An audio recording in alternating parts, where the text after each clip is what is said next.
(2월 10일) 금요일 오늘의 주요 뉴스입니다. 한밤 뉴욕 증시는 상승 마감했습니다. 그리스 정치권이 구제 금융을 받기 위한 긴축안 수용에 합의를 본 것으로 호재가 됐는데요.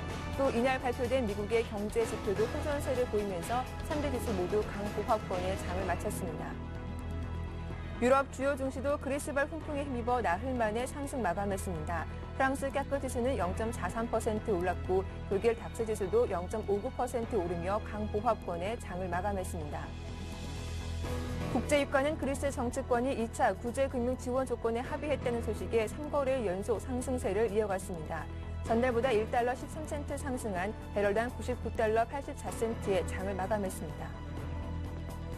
그리스 정치권이 유로존의 2차 구제금융 지원 조건에 대해 합의했다고 주요 외신들이 보도했습니다. 이에 따라 유로존 재무장관 회의에서 그리스 구제금융의 지원이 결정될지 주목되고 있습니다. 미국의 주간 신규 실업시장 청구 건수가 예상 밖으로 줄어들었습니다. 전주 대비 15,000건 감소한 35만 8천 건을 기록했는데요. 이는 예상치인 37만 건을 크게 하회하는 수치입니다.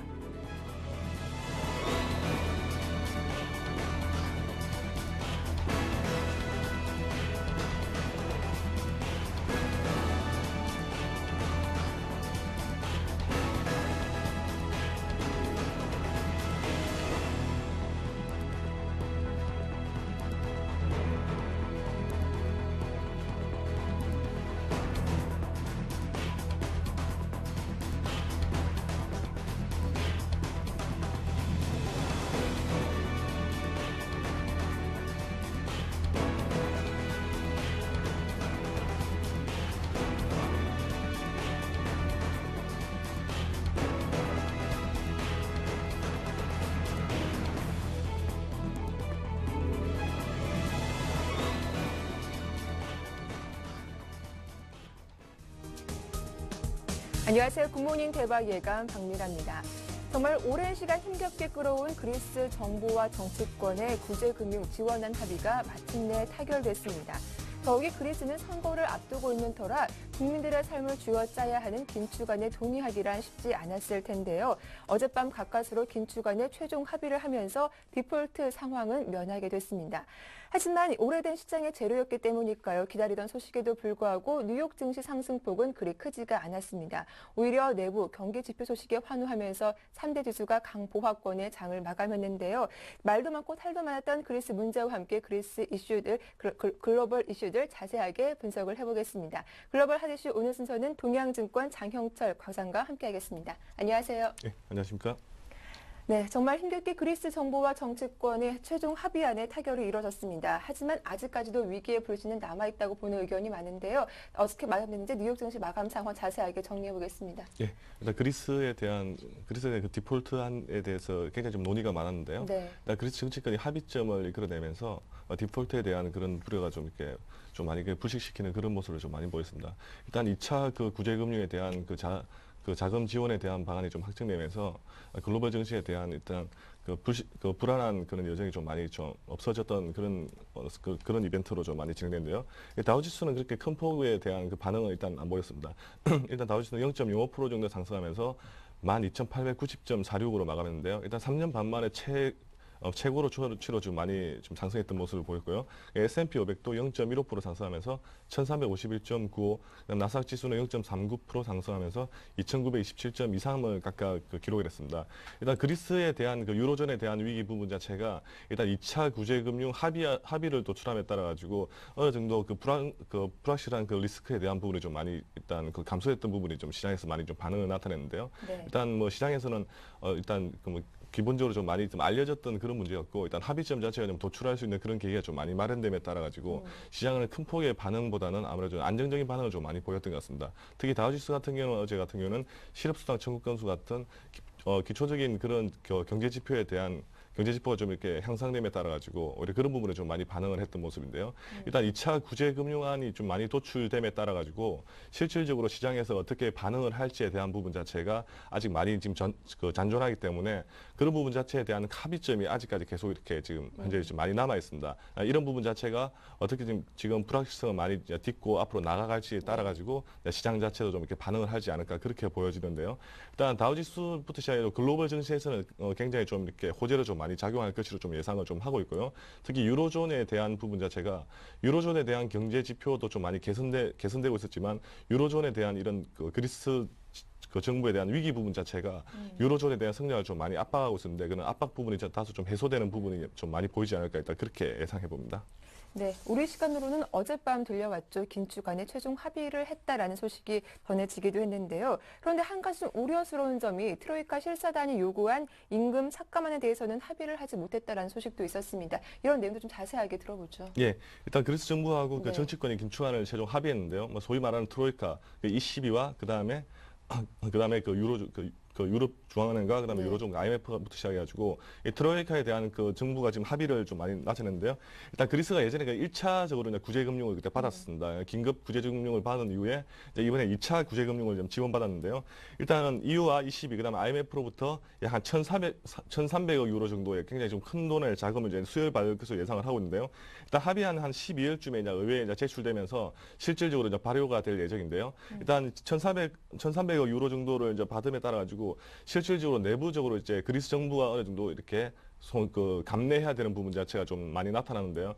일단 그 공무원들의 최저임금이라고 할 수 있는 20% 정도 되는 그 국민의 그 최저임금을 좀 삭감을 해야 되고요. 네. 그다음에 그 부분적으로 2015년까지 단계적으로 공무원 대규모의 그 공무원을 삭감하는 그런 양상을 좀 많이 나타냈는데요.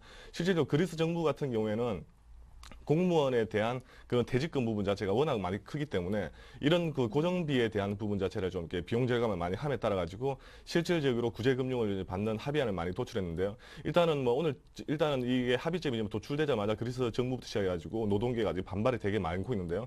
이런 부분 자체는 예상은 좀 많이 했지만은 실질적으로 앞으로 당분간은 많은 이렇게 홍역을 좀 많이 앓을 거로 그렇게 예상을 좀 많이 하고 있습니다. 일단 그리스 정부 입장에서는 뭐 정치적인 그런 이슈도 좀 많았기 때문에 실질적으로 합의에 도출했지만은 일단은 뭐 글로벌적으로는 일단은 반기는 분위기가 좀 많이 있고요. 실제로 내부적으로 일단 2차 구제금융안에 대해서 어떤 뭐 국민들에 대한 그런 손실부담 부분 자체가 워낙 크기 때문에 이런 부분 자체에 대한 합의점이 어떻게 도출될지는 일단 좀 많이 주목을 좀 해봐야 되지 않을까 그렇게 보십니다. 네, 이 소식이 들려오자 국제통화기금도 그리스 추가 구제 금융이 가능하다고 밝히기도 했다죠. 예. 근데 일단 그리스에 대한 추가 그 구제 네. 금융도 가능한 게 일단 그 그리스 정부가 좀 협의했던 게 GDP 부분에 대한 어느 정도 부분의 그 손실 부분을 많이 가져가겠다고 좀 예상을 하고 있기 때문에 네. 실질적으로 1,400억 유로에 대한 그 2차 구제 금융 자체가 일단은 그 합의점을 많이 도출했지만은 실질적으로 그리스 문제가 어느 정도 해결되기 위해서는 어떻게 보면 그 자금 지원 자체가 지금 굉장히 지금 천문학적인 그 자금이 많이 지원돼야 되기 때문에 네. 1,300억 유로에 대한 2차 구제금융 이후에도 또다시 그 추가적인 구제금융이 좀 많이 들어가야 되는데요. 일단 IMF 입장에서는 그리스 정부에 대한 그 행보에 따라 가지고 추가적인 구제금융도 충분히 가능할 것이라고 일단 그 이야기를 했는데요. 일단 그리스 입장에 대해서는 굉장히 좀 살을 깎는 그런 부분 자체가 좀 많이 이렇게 도출돼야 되는 부분인데요. 그럼 앞서 말했다시피 일단 이 합의점 자체가 굉장히 좀 많이 그 정부부터 시작해가지고 국민들에 대한 그 합의점 자체가 굉장히 좀 쉽지만은 않을 것으로 예상을 좀 많이 하고 있습니다.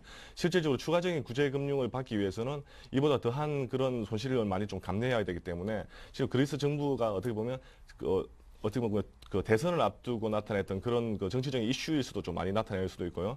실질적으로 이 부분 자체가 어떻게 좀 이렇게 받아들이고 반응을 할지에 대해서는 추가적으로 그 뉴스라든지 그런 부분에 좀 많이 귀를 기울여야 되지 않을까 그렇게 예상됩니다. 네, 알겠습니다. 자, 이어서 유럽 중앙은행이 기준금리를 2달 연속으로 동결하기도 했습니다. 그리고 또한 향후 전망에 대해서도 의견을 피력하기도 했는데요. 어떤 내용들이 오갔나요? 예, 일단 그 영란은행 특히 그 뱅크 오브 잉글랜드인데요. 일단 네. 양적 완화 규모 자체를 좀 확대함에 따라 가지고 기준금리를 이제 동결을 좀 시켰는데요. 일단 양적 완화 규모 한 88조 원 정도를 지금 확대하겠다는 그런 예상을 좀 나타내면서 그 기존의 그 양적 완화 정책을 좀 많이 펼쳐 나감에 따라 가지고 기준금리를 일단 0.5%를 좀 동결을 했습니다. 특히 일단 2,750억 파운드의 규모의 그 채권 매입 프로그램 자체가 많이 확대되면서 일단 금리 동결 부분 자체가 좀 선수적으로 좀 많이 이루어지는데요. 일단은 그 영란은행 같은 경우에는 실질적으로 유로존의 이렇게 포함되어 있는 그런 국가는 아니지만은 일단은 파운드 하에 대한 그 가치 하락 부분 자체가 체계적으로 나타나고 또 그다음에 영국 부분에 대한 그 영국 정부에 대한 그 제조업 경기 자체가 어느 정도 약간 그 성장성 자체가 좀 많이 둔화됨에 따라 가지고 실질적으로 양적 완화 규모인 일단 88조 원 정도로 좀 많이 확대를 좀 먼저 했는데요.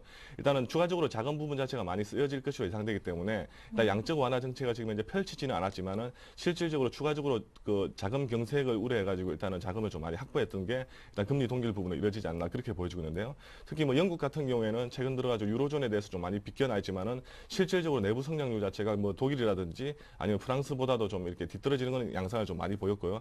특히 영국 같은 경우에는 대부분이 일단 기본적인 제조업 산업보다도 아무래도 금융 산업 자체가 좀 많이 발달돼 있다 보니까 금융 산업에 대한 그런 최근들은 리스크가 좀 많이 안다 보니까 산업 성장률이 좀 많이 둔화되는 양상을 좀 보이지 않나 그렇게 전문가들이 예상하고 있습니다. 네, 앞으로 그리스 손실 부담은 또 22에서 어떻게 진행될지 궁금하기도 한데요. 좀 부정적인 의견이 많이 나오고 있더라고요. 예, 맞습니다. 일단 그 ECB 같은 경우에는 그리스에 대한 그 2차 구제금융안에 대해서는 합의는 같이 도출했지만은 네. 실질적으로 IMF가 굉장히 좀 많이 적극적이었고요. 네. 실제는 뭐 IMF 같은 경우에는 일단은 그 그리스에 대한 국채 매입 부분 자체가 워낙 크다 보니까 굉장히 좀 이렇게 긍정적인 양상을 좀 많이 보이지 않았나 그렇게 예상하고 있고요. 특히 ECB 같은 경우에는 일단 그리스에 대한 그 국채에 대한 교환 부분 자체, 국채에 대한 스위칭 부분 자체가 일단은 동참을 하는 게 대해서 좀 의문점을 좀 많이 나타냈습니다. 일단 합의점은 같이 동참을 했지만은 일단 그 ECB의 그리스 국채 처리 자체가 아직까지는 좀 확정적인 그런 부분 자체를 좀 많이 나타내지 않다 보니까 아직까지 좀 의문점을 좀 많이 제시되고 있는데요. 일단 뭐 이탈리아나 스페인 등 같은 일단 장기 대출은 일단 담보 규정이 좀 많이 완화되고 있지만은 그리스에 대한 국채 프로그램 자체에 대해서는 아직까지는 의문점을 좀 많이 제시하고 좀 많이 나타냈는데요. 뭐 일단 이 부분 자체가 2차 구제금융안이 일단 합의는 됐지만은 향후에 그 감에 따라 가지고 일단 난항을 좀 많이 겪을 것으로 일단은 예상을 좀 많이 하고 있는데요. 일단 뭐 IMF라든지 EU 같이 적극적으로 나서는 그런 그 기간에 반해 가지고 그러니까 ECB 같은 경우에는 실질적으로 지금 그리스에 대한 그런 국채 그 부담 부분 자체가 어느 정도 좀 다소 좀 그 떨어지는 그런 양상을 보이기 때문에 실제로 그 국채 그 교환 부분 자체가 좀 이렇게 많이 좀 이렇게 미흡하게 좀 이렇게 미온적으로 대응하지 않나 그렇게 보여지고 있는데요. 일단은 뭐 합의안이 일단 도출됐기 때문에 실질적으로 뭐 이렇게 뭐 그 ECB가 일단 뭐 강하게 이렇게 뭐 반발하지는 않을 것으로 예상되고 있고요. 근데 실제적으로 뭐 어떻게 보면 뭐 최종적으로는 일단 구제 금융안에 좀 이렇게 확정을 할 것으로 예상되고 있지만 유로존에 대한 전반적인 경기 안정화를 위해서는 어느 정도 좀 국채 교환 부분 자체에도 일단 손실 부분보다는 아무래도 좀 이렇게 실익을 좀 많이 강조하지 않을까 그렇게 예상을 하고 있습니다. 네, 이번에는 미국의 경기 지표들도 짚어보겠습니다. 매주 목요일마다 신규 실업수당 청구 건수가 발표되기도 하는데요. 지난주 청구 건수가 예상보다 더 줄었다는 소식입니다. 좀 미국의 고용 경기가 개선되고 있다라고 해석을 해볼 수 있겠죠? 예, 일단 뭐 지난주에 발표됐던 고용 보고서에 보면 실질적으로 실업률 같은 경우는 일단 변동이 좀 별로 없었습니다. 근데 네. 내부적으로 일단 많은 내부적으로 일단 그 뭐 일자리 수 같은 경우는 좀 이렇게 많이 증가했는데요. 특히 뭐 어제 발표됐던 실업수당 청구 건수 같은 경우에는 신규 건수가 일단 지난주 같은 경우는 36만 7천 건이었거든요. 일단 전망치가 좀 소폭 이렇게 증가할 것이라고 좀 예상을 많이 했는데, 근데 실질적인 발표가 한 35만 8천 건 정도로 굉장히 어떻게 보면 예상을 좀 많이 하회하면서 실질적으로 실업수당을 받는 부분 자체가 좀 많이 감소했다는 게 좀 많이 나타냈고요. 특히 4주 평균 변동선 자체가 좀 많이 감소됐던 4주 평균으로 보면 일단 이전에 비해서는 발표전 36만 6,250건으로 오히려 더 큰 폭으로 좀 많이 이렇게 감소하면서 실질적으로 실업수당 청구를 받는 부분 자체가 좀 많이 감소함에 따라 가지고 신규 일자리 창출이 좀 많이 일어나지 않았나 그렇게 좀 많이 예상을 좀 해보고 있습니다. 특히 일부 전문가들 일단 노동시장 자체가 예전에 비해서 그냥 꾸준하게 좀 많이 개선되고 있는데 특히 제조업 경기 자체가 다시 한 번 더 강세를 나타냄에 따라 가지고 노동시장 자체가 좀 이렇게 많이 탄력을 좀 받고 있고요. 일단 완만하지만 일단 완만한 속도로 좀 이제 진행되고 있지만은 꾸준하게 일자리가 좀 많이 증가하고 있다는 그런 양상을 많이 보이지 않았나 그렇게 좀 예상을 하고 있고요. 일단 기업들 같은 경우에는 뭐 최근 들어 발표됐던 기업 재고라든지 산업 생산 부분 자체가 향상을 많이 함에 따라 가지고 기업들에 대한 고용도 어느 정도 계속 이렇게 이어지지 않을까 그렇게 예상을 많이 하고 있는데요. 일단 이전하고 좀 달라졌던 게 이전 같은 경우에는 일단은 서비스업 지표가 좀 많이 강세를 나타내 가지고 서비스업에 따른 그 파트타임 그 잡이 좀 많이 이렇게 늘어났지만 실질적으로 제조업 경기가 좀 활성화되면서 제조업에 대한 풀타임 잡들이 좀 많이 늘어나면서 오히려 고용 시장 자체가 더 안정을 찾아가지 않을까 그렇게 예상을 하고 있습니다. 네, 다음 지표는 또 지난해 12월 미국의 도매 재고가 예상보다 큰 폭으로 증가했다라는 소식입니다. 판매 호조 덕분인가요? 좀 긍정적으로 해석해 볼 수 있는 재료가 되겠습니까? 예, 맞습니다. 일단 그 12월 도매 재고도 한 1%대 정도 증가를 좀 많이 나타냈는데요. 네. 실질적으로 예상치는 한 0.4% 정도를 나타냈는데 예상보다 크게 좀 이렇게 많이 상회를 했습니다. 일단은 최근 들어 가지고 소비자에 대한 그런 수요 부분 자체가 굉장히 좀 많이 늘어남에 따라 가지고 재고 비축분 자체가 오히려 많이 증가를 나타냈습니다. 일단은 경기가 좀 이렇게 최근 들어 제조업 경기가 활성화를 나타낼 때 그 재고 부분에 대한 그 비축 증가 자체는 향후에 일단 팔릴 수 있는 그런 여력이 좀 많이 충분하기 때문에 도매 재고 부분 자체가 이렇게 어느 정도 경기 활성화 때 좀 증가를 나타냄에 따라 가지고 실질적으로 경기 그 가동률 자체가 좀 많이 이렇게 향상되는 그런 양상을 좀 많이 보이고 있는데요. 일단 도매 판매도 한 1.3% 정도 증가하면서 일단 9개월 만에 최고치를 좀 많이 경신을 하고 있고요. 일단 재고 일수도 사상 최저로 좀 많이 근접하고 있습니다. 특히 제조업 경기에 대해 제조업 업체에 대해서 재고 일수가 이렇게 많이 줄어들고 있다는 자체가 제품 그 생산에 대한 그 회전율 자체가 굉장히 좀 이렇게 큰 폭으로 좀 많이 회전을 하고 있다는 걸 좀 많이 나타내에 따라 가지고 아무래도 그 공장 생산에 대한 공장 생산이라든지 경기 부분 자체가 좀 많이 큰 폭으로 좀 많이 확장되지 않았나 그렇게 좀 많이 예상되고 있습니다. 네, 그 지표들만 보면은 미국의 경기 개선세가 나타나고 있다는 점 의심하지 않는 그런 재료가 되겠습니다. 그래서 유럽 증시 마감 상황도 살펴보도록 할 텐데요. 그리스 정치권의 2차 구제금융 지원 조건 합의 소식에 일단 소폭 오르긴 했습니다. 맞습니다. 일단 전반적으로 유로존 증시가 좀 많이 상승을 했습니다. 일단 그리스에 대한 그 긴축안 합의에 따라 가지고 2차 그 구제금융안이 합의에 이름에서 일단 전반적으로 좀 상승을 좀 많이 나타냈는데요. 특히 독일 부분이 좀 굉장히 많이 크게 독일이 한 0.59% 정도 상승을 했고요. 프랑스 0.43%, 영국이 한 0.33% 정도 상승하면서 전반적으로 상승을 좀 많이 했습니다. 일단 뭐 ECB 같은 경우는 기준금리도 같이 이제 1%대로 좀 1%대로 좀 동결함에 따라 가지고 향후에 대한 그 자금 경색 부분 자체도 좀 많이 줄어듦에 따라 가지고 일단 경기 활성화를 좀 많이 나타냈던 게 유로존 증시를 좀 많이 이끌었던 양상인데요.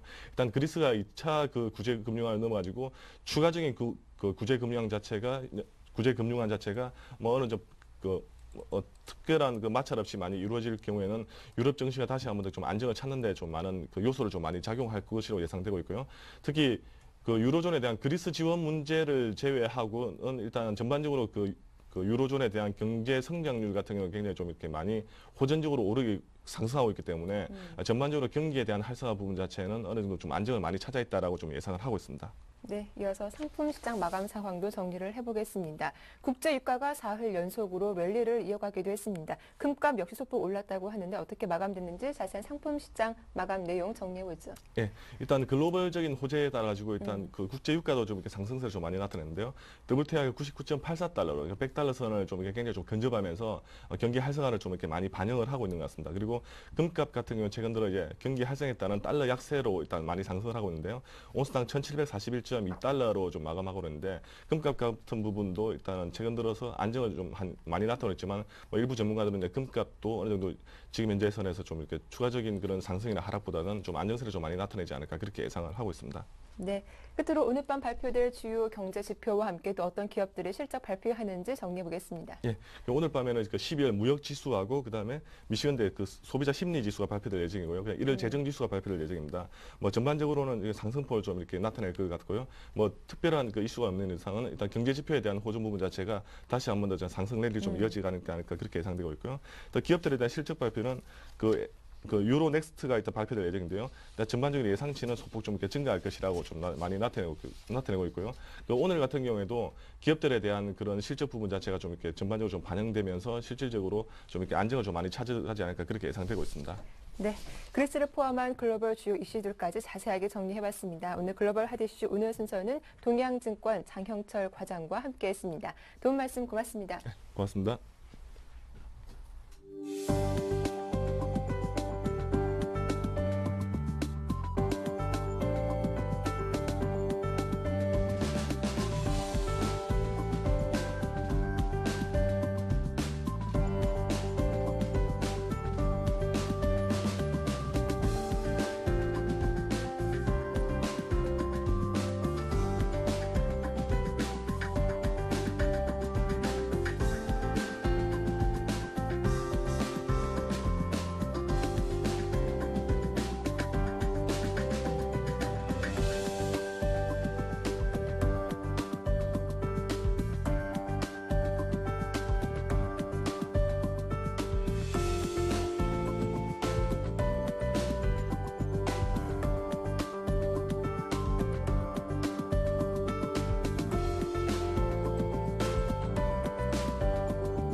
네, 글로벌 마감 시황에 따른 오늘 국내 증시 전망도 자세하게 들어보도록 하겠습니다. 신한 PWM 압구정센터의 박재민 PB팀장 전화로 만나보겠습니다. 안녕하세요. 예, 안녕하세요. 네, 기다리던 소식이 들려왔습니다. 그리스 긴축 간의 정치권도 합의했다라는 소식 들어봤는데요. 국내 증시도 좀 추가적인 상승 재료가 될 수 있을까요? 예, 일단 어저께 옵션 만기일이었죠. 네. 코스피 그리고 그리스 정당 지도자들 간에 어저께는 이제 2차 구제금융 관련 합의 불발 소식과 이 옵션 만기의 어떤 프로그램 물량 부담 때문에 장중에 이제 1970선까지 밀렸다가 종가에 10포인트 상승 마감하면서 2010선 지켜내는 이제 강한 모습 보여주었죠. 그리고 금통위도 기준금리 동결을 했고요.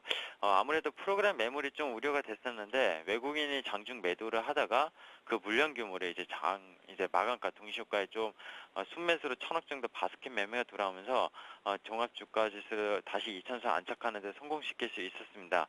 물론 금일장 외국인의 유동성 밤사이 이제 그리스 재정 긴축안 합의를 했다. 다만 이제 3억 유로 규모의 연금 삭감에 대해서는 합의를 최종적으로는 이룬 건 아니었습니다.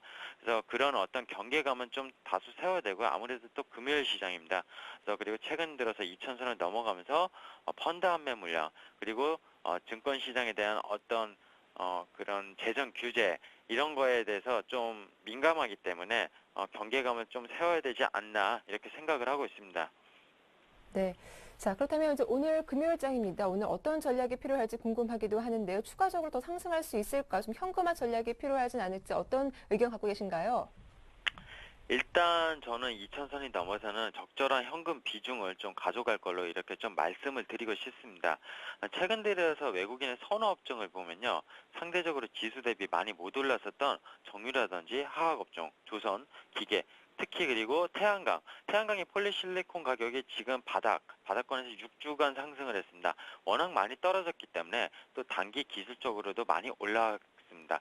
그래서 그 관련주들 국내에서 OCI, 오성 LST, 웅진에너지 이런 태양광 업종을 좀 외국인들이 많이 매수하면서 급등시키는 모습을 볼 수 있었고요. 정유 업종들 보시면 최근에 상당히 강한 모습이 이어나갔습니다.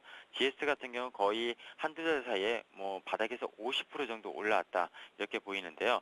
정유 업종 작년 실적이 사실 개선폭이 있었고요. 재작년에 비해서 실적이 4분기 좀 나빴지만 그렇게 다른 업종에 비해서 나쁜 상황은 아니었습니다. 떨어진 이유는 그동안 수급 요인으로 반토막이 나 있었고요. 하지만 1분기부터 어떤 실적에 대한 기대감이 다시 높아지면서 정유업종이나 태양광 업종 같은 게 바닥 논리를 접근하면서 들어올리는 모습이 상당히 크다고 이렇게 말씀을 드리고 싶습니다. 그리고 그동안 수급 요인, 결국에는 비었었던 바스켓 물량을 다시 외국인이 좀 채워놓고 그것을 기관이 이제 쌍끌이 매집으로 들어오면서 특히 강한 모습을 보이고 있는데요. 최근에 보시면 해운운수업, 조선, 기계, 화학 업종들 모두 반토막이 나 있던 업종들이 최근 한두 달 사이 바닥에서는 40%에서 50% 정도 올라온 종목들이 대부분 많습니다. 이 같은 업종들은 앞서 말씀드린 태양광이나 정유업종 그런 업종처럼 실적이 바닥에서 턴한다. 이런 어떤 기대감보다는 그냥 가대낙폭한 주식들에 한해서 외국인의 유동성이 힘을 불어넣었다가 이제 맞는데요. 사실 4분기 실적들이 거의 대다수 나온 상황입니다. 그래서 이보다 더 바닥을 찢지 않겠다. 이런 어떤 1분기에 대한 그리고 올해 전망에 대한 개선 리포터나 어떤 심리가 필요한 시기인데 사실 올해 상장회사들 시가총액 20위 종목들도 사실 올해 전망은 그렇게 밝지가 않습니다. 그리고 4분기를 바닥으로 인식하고 턴할 수 있는 어떤 외부 경기 모멘텀과 올해 경영 환경 이런 걸 면밀히 살펴보면서 분명히 턴할 수 있는 기업과 업종에게 눈을 맞추시는 투자 전략이 좀 필요할 것으로 보이고요. 분명히 2,000선에 대한 안착은 이렇지만 앞서 말씀드린 대로 수익은 이럴 때일수록 적절하게 분할 매도해가면서 현금 비중 적절히 비중 조절 맞춰 나가는 것이 어떤 한 방에 큰 수익을 내시기보단 욕심을 내시지 마시고 적절한 포트폴리오 배분에 항상 장기적으로 투자 전략에 맞았다 이렇게 과거 사례가 있습니다.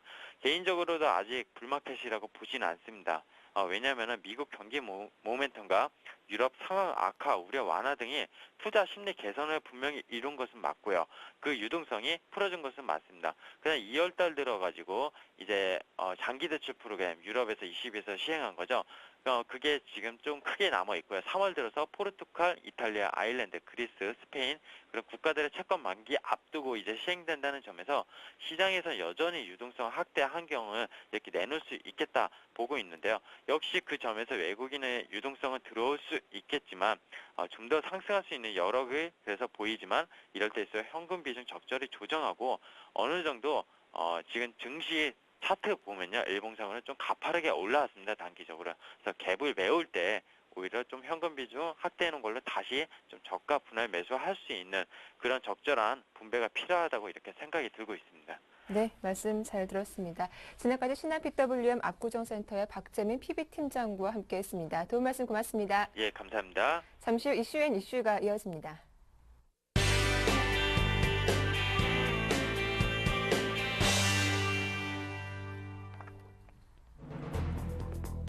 삼성 스마트 TV를 보는 전국 20만 가구가 주문형 비디오 등 콘텐츠와 인터넷 검색을 이용할 수 없게 됐습니다. KT가 스마트 TV의 인터넷망 접속을 전격 차단하기로 했기 때문입니다. 최근 대기업의 골목 상권 침해가 사회적 이슈로 부각된 가운데 LS그룹도 중소자영업자와의 상생과 서민 생활 안정을 위해 어떠한 골목 상권도 잠식하지 않겠다고 밝혔습니다. 애플과 삼성전자가 특허 분쟁이 다시 달아오를 전망입니다. 애플이 미국에서 삼성전자를 상대로 대규모 특허 소송을 제기했기 때문입니다. 한꺼번에 갚아야 하는 이른바 일시상환 주택담보대출 중 올해 만기가 돌아오는 규모가 4대 은행에서만 무려 30조 원은 넘는 것으로 나타났습니다. 또 다른 연쇄 신용부실의 기폭제가 됐을 때는 우려가 커지고 있습니다. 네, 이슈 오늘 순서는 서울경제신문 증권부의 안현덕 기자와 함께하겠습니다. 안녕하세요. 예, 안녕하세요. 네, 첫 소식입니다. 최근 광고에서도 자주 등장하는 제품 가운데 하나가 바로 스마트 TV입니다. TV가 지나면서 TV를 시청하면서 함께 인터넷 검색도 할 수 있게 된 셈인데요. 하지만 국내 대기업 간 분쟁에 따라서 앞으로 이 같은 서비스 이용에 다소 차질을 빚을 수 있다고요. 예, 10일부터 삼성 스마트 TV를 보는 전국 20만 가구가 주문용 비디오 등 콘텐츠와 인터넷 검색을 이용할 수 없게 됐습니다. 삼성전자가 KT의 통신망을 무단으로 사용하고 있다며 KT가 스마트 TV의 인터넷망 접속을 전격 차단했기 때문인데요. 이에 대해 삼성전자 등 제조사들은 KT의 조치가 스마트 TV 산업을 도태시킬 수 있다며 강력 반발하고 있습니다. 9일 KT는 10일부터 삼성 스마트 TV 보유 스마트 TV로 방송을 보거나 초고속 인터넷을 사용할 수는 있지만 애플리케이션은 내려받을 수 없게 된다고 밝혔습니다. 이에 따라 전국 삼성 스마트 TV 보유 가구 수로 추정되는 50만여 가구 중 KT의 인터넷 통신망을 이용하는 20여만 가구가 반쪽짜리 서비스만 이용 가능하게 됐는데요. 스마트 TV가 인터넷 TV보다 5배에서 15배의 데이터 트래픽을 발생시키는 상황에서 삼성전자나 LG전자 등이 정당한 통신망 이용 대가를 내지 않고 있다는 게 이유입니다. 이럴 경우 통신망에 과부하가 걸리고 결국은 대다수의 소비자들이 열악한 통신 품질을 감수해야 한다는 게 KT 측이 밝힌 차단 배경입니다. KT 등 통신업체들은 지난해부터 스마트 TV 제조업체에 인터넷 사용 댓글을 지불해달라고 요구하며 스마트 TV 사용을 제한하겠다고 경고해왔는데요. 다만 SK브로드밴드와 LG U+ 등 다른 통신업체는 KT와 같이 접속 제한에 나설 계획은 없다고 밝혔습니다. KT 측은 삼성전자가 통신망 이용 대가 협상에 적극적인 태도를 보일 경우 이 같은 조치를 중단할지 대해서는 입장 표명을 하지 않고 있습니다. 삼성과 KT 일단은 두 대기업 간의 다툼이 소비자 불편으로 연결될 수밖에 없는 상황인데요. 시민 단체들도 우려의 목소리를 표명하고 있다고요. 예, KT가 삼성전자 스마트 TV의 일부 서비스 접속 제한 조치를 시행한다고 밝힌 데 대해 업계에서는 우려를 나타내고 있습니다. 통신사들이 차단과 같은 방법을 검토해온 것은 맞지만 이를 시행한 것은 다소 과한 조치라는 지적인데요. 삼성전자와 LG전자 등 전자업체들은 KT의 스마트 TV 보유자에 대한 접속 차단 조치로 신성장 동력으로 야심차게 육성하고 있는 스마트 TV 사업이 크게 위축될 가능성이 있다는 점에 대해 우려를 나타내고 있습니다. 규제기관인 방송통신위원회도 사업자들이 이용관계 때문에 이용자들이 피해를 입지 않도록 시정명령, 사업정지 등 가능한 모든 조치를 강구하겠다고 밝혔는데요. 이 밖에 경제정의실천시민연합도 성명을 통해 스마트 TV 접속 제한 조치를 철회할 것을 요구했습니다. 반면 KT를 비롯한 통신업계는 삼성전자와 LG전자 등이 통신망 이용 대가를 논의하는 자리에 아예 불참할 정도로 불성실한 태도를 보이며 사태를 자초했다는 입장인데요. 특히 적절한 통신망 이용 대가가 없이 스마트 TV 가입자들이 늘어날 경우 한정된 통신망에 과부하가 걸릴 수밖에 없고, 이 경우 스마트 TV를 이용하지 않는 초고속 인터넷 가입자들까지 품질 저하를 감수할 수밖에 없다는 논리를 내세우고 있습니다. 네, 대기업 간 분쟁에 따른 스마트 TV 서비스 중지 논란, 한동안 또 사회의 뜨거운 감자가 되지 않을까 싶기도 합니다. 또 다른 한쪽에서는 대기업의 골목 상권 침해에 대한 논란도 뜨겁다고 하는데요. 이런 행태 비판이 높아지면서 LS그룹이 손을 떼기로 했다죠? 예, LS그룹이 골목 상권인 자전거 소매업에서 철수합니다. LS그룹은 8일 최근 불거진 자전거 가맹점 사업을 포함해 소매 사업에서 완전히 손을 떼겠다고 공식 발표했는데요.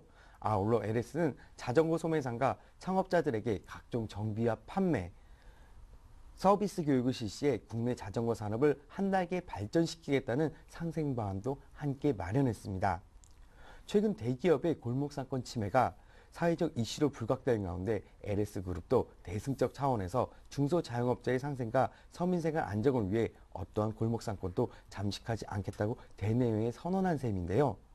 LS그룹의 유통계열사인 LS네트워크스 측은 현재 사회 전반적으로 형성되고 있는 상생과 동반 성장의 필요성을 회사에서 충분히 공감하고 있다며, 이에 동참하기 위해 영세 자영업자의 의견을 수렴해 자전거 소매 사업에서 철수키로 결정했다고 철수 배경을 밝혔습니다. 아울러 일부에서 우려하고 있는 금전적, 독점적 우위를 활용한 자전거 가맹 사업 역시 진행하지 않기로 결론을 내렸다고 덧붙였습니다. 이 같은 방침은 현재 업무차 일본에 머무르고 있는 구자열 LS전선 회장까지 보고돼 결정된 것으로 파악되고 있는데요. LS는 소매업을 포기하는 대신 고급형 전기자전거 생산에 집중, 수출에 주력할 계획입니다. 또 현재 운영 중인 14개 바이클로 지형점은 해외 바이어와 소매상들에게 전기자전거 등 신제품을 소개하고 전시하거나 판매하는 쇼룸 등으로 활용할 계획인데요. LS네트워크스 측은 현재 중소기업들과 협업해 전기자전거 시제품을 개발한 상태로 앞으로 중점적으로 해외 시장을 공략하는 한편 국내에서는 기존의 자전거 소매상에게 전기자전거를 공급해 판매할 예정입니다. 하지만 국내 자전거 제조사가 진출해 있는 저가 시장에서 제품 개발이나 판매는 나서지 않을 방침입니다. 네, 이런 대기업의 선택, 앞으로 골목 상권 진입에 대한 논란이 다소 완화시킬 수 있는 그런 재료가 되지 않을까 싶기도 합니다. 반면 해외에서는 애플과 삼성전자 간 특허 전쟁이 한층 가열되고 있다죠? 예, 애플과 삼성전자 간 특허 전쟁이 한층 가열될 조짐을 보이고 있습니다. 바로 애플이 미국에서 삼성전자를 상대로 대규모 특허 소송을 제기했기 때문인데요. 블룸버그 통신에 따르면 애플은 미국 캘리포니아 샌호제 지방법원에 삼성전자가 자사의 특허를 침해했다며 판매금지 가처분 신청과 본안 소송을 연달아 제기했습니다. 이번 소송으로 한동안 잠잠했던 삼성전자와 애플의 특허 소송전은 또다시 격렬한 공방이 예상되고 있는데요. 애플은 소장에서 삼성전자와 구글이 공동 개발한 갤럭시 넥서스가 잠금 해제 등 사용자 환경 특허 4건을 침해했다며 판매 금지를 요청했습니다. 또 본안 소송에서는 삼성전자의 스마트폰 갤럭시 S2와 태블릿 PC 갤럭시 탭 7.0 플러스, 갤럭시 탭 8.9 등이 8건의 특허를 침해했다고 주장했습니다. 한동안 삼성전자에 대한 공세를 늦췄던 애플이 대규모 소송전에 돌입한 것은 이번 달 말 스페인에서 열리는 세계 최대 이동통신 전시회 MWC 2011을 겨냥한 것으로 보이는데요. MWC 전시회를 앞두고 글로벌 정보기술 업계의 이목이 삼성전자의 집중제자 애플이 선제 공격에 나섰다는 분석입니다. 소송 대상이 삼성전자가 미국에서 주력으로 판매 중인 제품이라는 측면에서 애플의 주장이 받아들여질 경우 삼성전자의 타격이 불가피할 것으로 예상되고 있는데요. 하지만 현재 전 세계 10여 개국에서 30여 건의 특허 소송을 진행 중인 양사가 협상에 나설 수 있을 가능성도 여전히 제기되고 있습니다. 네, 다음 소식 살펴보겠습니다. 국내 가계부채 문제는 어제 오늘의 문제가 아니죠. 올해 한꺼번에 갚아야 하는 이른바 일시상환 주택담보대출 만기가 대거 몰려있다고 하는데 서민들의 부담도 커질 수밖에 없겠어요. 예, 한꺼번에 갚아야 하는 이른바 일시상환 주택담보대출 중 올해 만기가 돌아오는 규모가 4대 은행에서만 무려 30조 원을 넘는 것으로 나타났습니다. 주택담보대출의 연체율은 지속적으로 상승하고 있는데 한 번에 갚아야 하는 대출급이 크게 늘어나면서 물가 상승 등으로 갈등이나 어려운 가계 경제의 주름살이 더 깊게 패일 전망인데요. 더욱이 대출 만기가 경제 침체와 물가 상승이 맞물리는 상황과 겹쳐 있고 금융당국이 마땅한 가계 대책을 내놓지 못하고 있는 상황이어서 자칫 주택대출이 또 다른 연쇄 신용 부실의 기폭제가 될 수 있다는 우려가 한층 커지고 있습니다. 9일 금융권에 따르면 올해 만기가 끝나 한 번에 상환해야 하는 주택담보대출 잔액은 국민은행이 10조 2,735억 원으로 가장 많고 우리은행 9조 4,709억 원, 하나은행 5조 9,312억 원, 신한은행 5조 원 등인 것으로 집계됐습니다. 4대 은행의 일시상한 주택담보대출 잔액은 총 30조 6,756억 원으로 전체 주택담보대출의 15.4%에 이르고 있는데요. 은행들은 1년 단위로 만기 재연장이 최대 10년까지 가능하다며 가능한 입장을 내세우고 있지만 속내는 이같이 좀 편한 것 같지는 않아 보입니다. 주택담보대출의 연체율이 지속적으로 상승하고 있고 부동산 시장 침체와 고용 부양 등으로 대출 만기 연장이 되려 리스크를 키우는 요인이 될 수 있다는 분석이 제기되고 있기 때문인데요. 실제 국민은행의 주택담보대출 연체율은 지난해 3, 4분기 1.01%를 기록해 은행권 가운데 처음으로 1%를 넘겼습니다.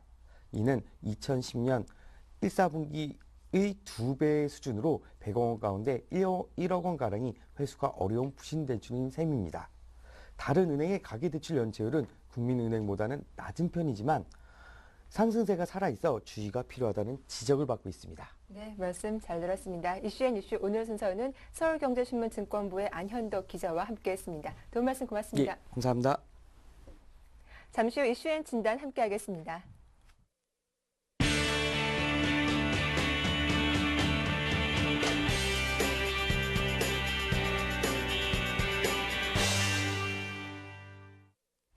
네, 오늘장 전략 세워보는 이슈앤 진단 시작하겠습니다. 오늘 순서는 신영증권 영등포 지점의 윤경수 차장과 함께하겠습니다. 안녕하세요. 네, 안녕하세요.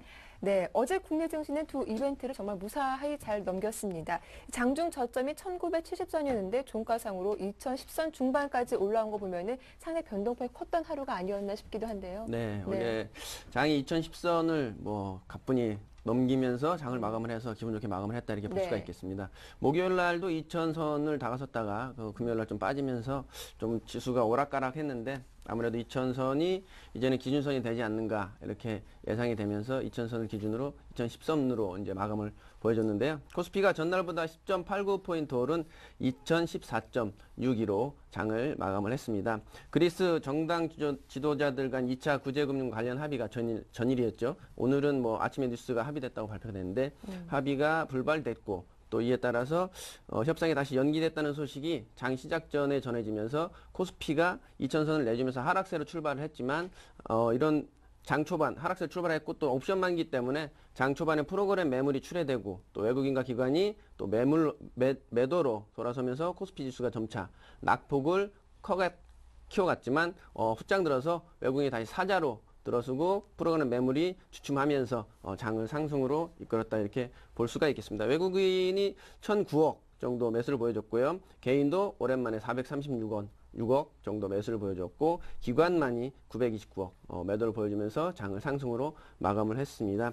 코스닥 지수 역시도 4월 연속 상승세로 마감을 보여줬는데요. 코스닥 지수가 전일 대비 3.32포인트 오른 524.27로 장을 마감을 했습니다. 마찬가지로 장 시작 전에 그리스 정부 2차 구제금융 협상이 합의되지 못했다 이런 소식 때문에 좀 하락을 보여줬지만 오후 들어서 또 장을 또 상승세로 이끌어주면서 마감을 했는데요. 역시나 외국인이 60억 순매수를 보여줬고요. 개인이 296억 매수를 보여줬고 기관만이 또 311억 매도를 보여주면서 장을 상승으로 이끌었다 이렇게 볼 수가 있겠습니다. 네, 이렇게 어제장 정리 간단하게 해봤습니다. 이제 전일장 특징주와 함께 특징 업종들까지 정리를 해볼 텐데요. 어제 정말 시가총액 상위 종목군 대부분 종목들이 정말 크게 올랐더라고요. 네, 맞습니다. 시가총액 상위 종목들이 올라가면서 네. 주가를 상승으로 좀 이끌어준 점이 좀 보여주고 있는데요. 아무래도 지난주 제가 말씀드렸던 트로이카 업종들이 좀 상승세를 보여주면서 장을 상승으로 마감했다 이렇게 볼 수가 있겠는데요. 은행이나 화학, 건설 이런 부분들이 2% 이상 상승을 보여줬고요. 기계와 종이, 서비스, 철강 또 역시나 상승을 보여주면서 장을 상승으로 이끌었다 이렇게 보여줄 수가 있고요. 시가총액 상위 종목들 중에서도 또 그 3인방이죠. SK이노베이션, S-오일, GS 이런 부분들이 2%에서 4% 정도 상승을 보여주면서 역시나 장을 상승으로 이끌어줬다고 볼 수가 있고요. 건설주 중에서는 현대산업과 GS건설, 삼한기업 이런 부분들이 4% 이상 상승을 보여주었고 은행주 가운데는 기업은행이 4.7% 상승을 보여줬고 KB금융이 1.5% 상승을 보여줬고요. 화학주 중에서는 OCI가 또 8.4% 상승을 보여주면서 또 상승을 보여줬고 S-오일, 호남석유, 또 LG화학 이런 부분들도 강세를 보여주면서 장을 마감을 했고요. 코스닥 업종도 상승세가 우세했다. 이렇게 업종별로는 상승세가 우세했다. 이렇게 보여줄 수가 있겠는데요. 통신 서비스, 통신 쪽 관련된 업종들이 좀 많이 올라줬는데요. 통신 서비스가 3% 이상 상승을 보여줬고요. 디지털 콘텐츠, 통신 장비, 또 IT 부품, 또 섬유, 건설 이런 대다수 업종들이 1%에서 2% 이상 상승을 보여주면서 장을 마감을 했는데요. 조금 보여주는 테마주는 이제 역시 문재인 관련 테마주인데요. 정부가 감시를 좀 해보겠다.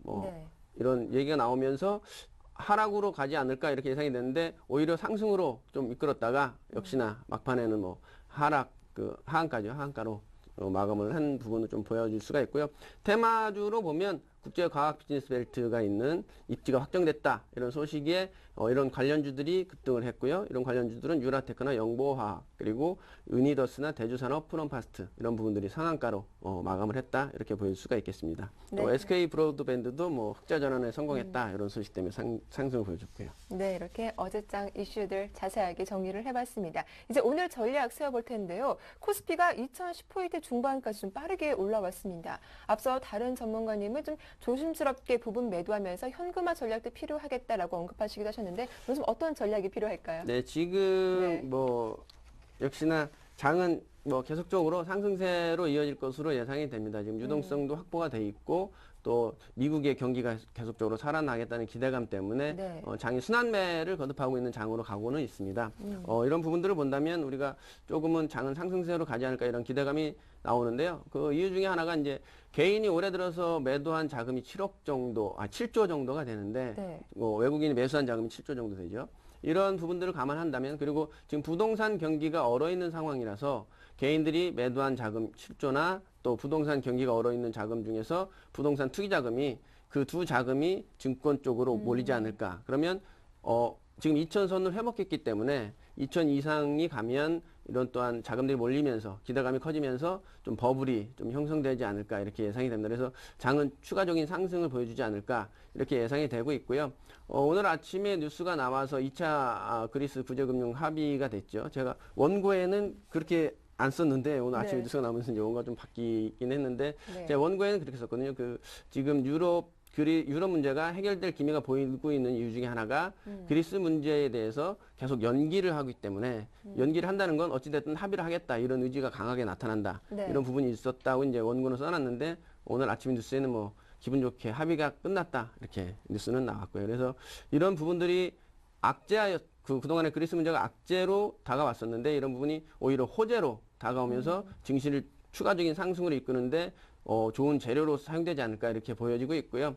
또 독일 총리가 프랑스 대통령에 대한 지지도 한 부분들은 아무래도 사르코지 총리가 독일 그 대통령에 대한 정책에 지지를 하고 있기 때문에 이런 부분 또한 주가를 상승을 이끄는데 조금 더 재료로 가지 않을까 이렇게 보여지고 있습니다. 그래서 오늘은 단기 매매를 우리가 좀 해야 되지 않을까 이렇게 예상이 되고 있습니다. 그래서 단기 투자를 가시는 방법으로 하시는 게 좀 좋지 않을까 이렇게 예상을 하고 있습니다. 네, 그리스 문제도 좀 완만하게 해결이 되면서 추가적인 상승도 가능하겠다라고 말씀을 해주셨는데 자 그렇다면 오늘 또 어떤 업종 주력해서 봐야 할지 좀 말씀해 주시죠. 역시 단기 테마가 가능한 그런 종목인가요? 네, 아무래도 지금은 수급장 그리고 이제 유동성 장이라고 볼 수가 있거든요. 외국인들이 매수하는 종목이 아무래도 좀 좋게 가지 않을까 이렇게 보여주고 있습니다. 그래서 외국인 매수 그리고 기관까지 매수가 들어온다면 아무래도 금상첨화라고 볼 수가 있겠죠. 그래서 장은 좀 상승으로 가는데 그 중에 우리가 이제